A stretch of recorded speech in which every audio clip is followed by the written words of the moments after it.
পহেলগাঁওয়ে জঙ্গি হামলার প্রতিবাদে এবার ভলিবল টুর্নামেন্টেও পাকিস্তানকে বয়কট করল ভারত। ইসলামাবাদে সেন্ট্রাল এশিয়ান চ্যাম্পিয়নশিপে খেলতে যাবে না ভারতীয় ভলিবল দল। 28 মে থেকে ইসলামাবাদের জিন্নাহ কমপ্লেক্সে এই টুর্নামেন্ট শুরু হওয়ার কথা। প্রাথমিকভাবে 22 জন খেলোয়াড় সমেত 30 সদস্যের দলের তালিকা পাঠানো হয়েছিল। পহেলগাঁওয়ে জঙ্গি হামলায় 26 জনের মৃত্যুর পর পাকিস্তানের বিরুদ্ধে কড়া অবস্থান ভারতের।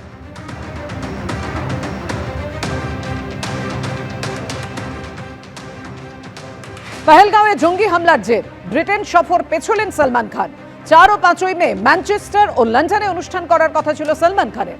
দ্য বলিউড বিগ ওয়ান নামে ওই অনুষ্ঠানে পারফর্ম করার কথা মাধুরী দীক্ষিত, টাইগার শ্রফ ও কৃতি রয়। শোকের সময় এই অনুষ্ঠান না করারই সিদ্ধান্ত নেওয়া হয়েছে। সম্মিলিতভাবে এই সিদ্ধান্ত নেওয়া হয়েছে জানানো হয়েছে ইনস্টাগ্রামে।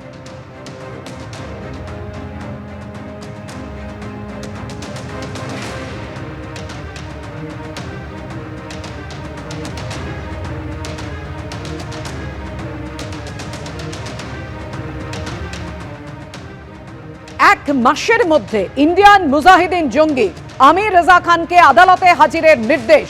হাজির হতে বলে হুলিয়া জারি এনআইএর বিশেষ আদালতে। আমির রেজার শেষ লোকেশন করাচিতে পাওয়া গেছে। আদালতে এমনটাই দাবি করে এনআইএ। আমির রেজা খানের বিরুদ্ধে কলকাতার আমেরিকান সেন্টার আক্রমণের অভিযোগ রয়েছে। বারবার ওয়ারেন্ট জারি করলেও আমির রেজা খানকে খুঁজে পাওয়া যায়নি। খাদিম কর্তা অপহরণের অভিযোগ ছিল এই আমির রেজা খানের বিরুদ্ধে। এবার হাজির হতে বলে হুলিয়া জারি করলো এনআইএর বিশেষ আদালত।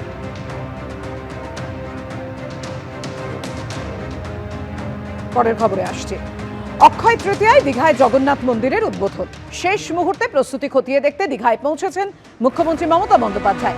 ঘুরে দেখলেন জগন্নাথ মন্দির। পুরো দীঘাকে সাজানো হয়েছে নীল সাদা রঙের তোরণে। দীঘার মূল রাস্তা এবং সমুদ্র তটকে আলোর মালায় মুড়ে দেওয়া হয়েছে। নিরাপত্তার কড়াকড়িও রয়েছে দীঘায়।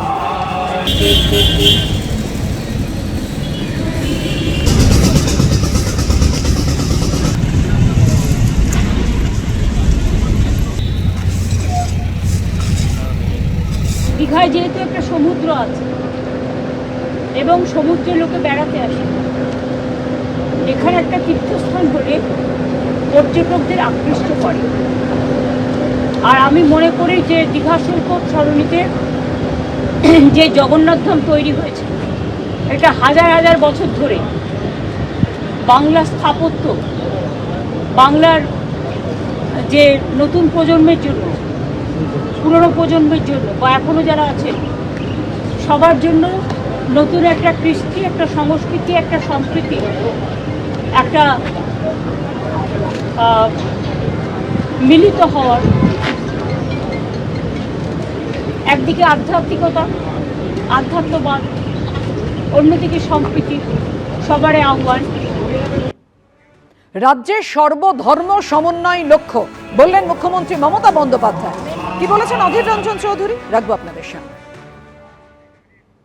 মন্দির নির্মাণের প্রতিযোগিতা চলছে এবং সেই প্রতিযোগিতা আগামী বিধানসভা ভোটকে সামনে রেখে। এর আগে দেখলাম লোকসভা নির্বাচনের সময় ঘটা করে রাম মন্দির উদ্বোধন করা হলো।